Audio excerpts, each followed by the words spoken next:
Hello. हाँ भाई सुना, संभाल के पहुंच और बंदे लोग को भी कॉल कर दे। क्या बोला?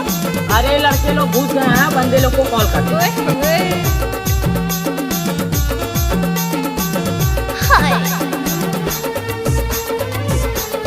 क्या नाम है आपका?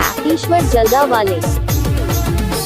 ई राजा तोर माया मोला कर देगे घायल, ई राजा तोर माया मोला कर देगे घायल, करे मोला घायल गा, करे मोला घायल गा, करे मोला घायल, करे मोला घायल गा, करे मोला घायल गा, करे मोला घायल। ई राजा तोर माया मोला कर देगे घायल, ई राजा तोर माया मोला कर देगे घायल।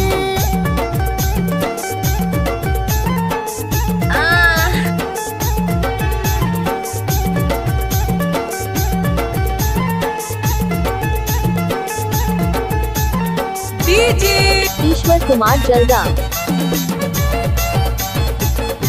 कुछ भी है ना।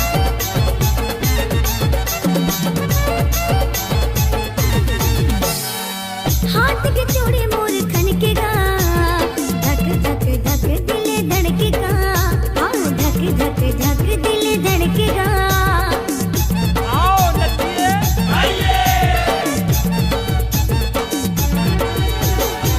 हाथ के चूड़े मोर खनकेगा, धक धक धक दिल धड़केगा, धक धक धक दिल धड़केगा।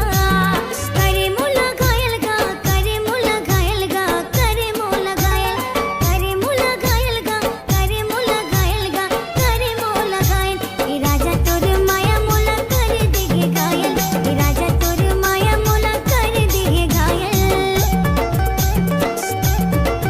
क्या?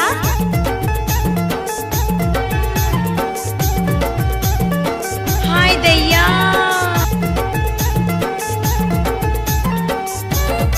क्या नाम है आपका? ईश्वर जलदा वाले।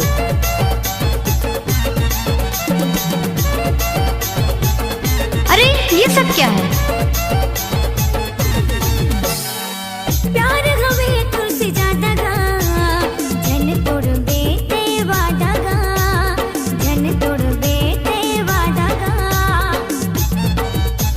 उठाइए दोनों हाथ और हो जाइए नाचने के लिए तैयार।